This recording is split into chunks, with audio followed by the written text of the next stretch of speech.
Hi అండి, అందరికీ నమస్కారం. Welcome back to my channel. ఇప్పుడే అందిన వార్త అండి. స్కూల్ బస్సుకి ఘోర ప్రమాదము, 30 మంది తీవ్ర దుఃఖంలో యాజమాన్యం అండి. 30 మంది పిల్లలకు ప్రమాదం. పూర్తి వివరాలు అయితే వీడియో ద్వారా తెలుసుకుందాము. వీడియోని ఎక్కడే కానీ స్కిప్ చేయకుండా ఎండ్ వరకు చూసేయండి, అప్పుడే పూర్తి ఇన్ఫర్మేషన్ అర్థమవుతుంది. అలాగే వీడియోకి ఒక లైక్ కొట్టండి. వీడియోలోకి అయితే వెళ్ళిపోదాం ఫ్రెండ్స్. వేగంగా వచ్చి స్కూల్ బస్సును ఢీకొట్టిన కారు వేగానికి బోర్లా పడ్డ బస్సు అండి. ప్రమాద సమయంలో 30 మంది వరకు విద్యార్థులు, పలువురు అయితే విద్యార్థులు అయితే స్కూల్ వ్యాన్లో ఉన్నట్టు చెప్తున్నారు. సో పలువురికి గాయాలయ్యాయి.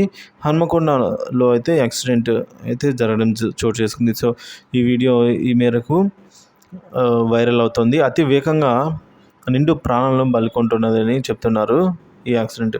సో ఇటీవలి కాలంలో రాష్ట్రంలో చోటు చేసుకున్న రోడ్డు ప్రమాదాలు భయాందోళనలకు గురి చేస్తున్నాయని హన్మకొండలో ఘోర రోడ్డు ప్రమాదం చోటు చేసుకుందండి. ఈ మేరకు ఒక స్కూల్ బస్సు హైవే మీద ప్రయాణిస్తూ యూటర్న్ తీసుకుంటూ ఉండగా వేగంగా దూసుకొచ్చిన కారు స్కూల్ బస్సును అయితే ఢీకొట్టింది. సో కారు వేగంతో నియంత్రణ కోల్పోయిన బస్సు ఒక్కసారిగా బొర్లా పడింది. బస్సు ప్రమాద సమయంలో స్కూల్ బస్సులో 30 మంది వరకు అయితే విద్యార్థులు ఉన్నట్టు సమాచారం. విద్యార్థుల అరుపులు, కేకలతో ఆ ప్రాంతం అంతా దద్దరిల్లింది. అటుగా వెళ్తున్న ప్రయాణికులు తమ వాహనాలను ఆపి సహాయక చర్యలు అయితే చేపట్టారు ఫ్రెండ్స్. సో ఈ విధంగా అయితే ఒక్కసారిగా హఠాత్తుగా అయితే పరిణామాలు చోటు చేసుకోవడం జరిగింది.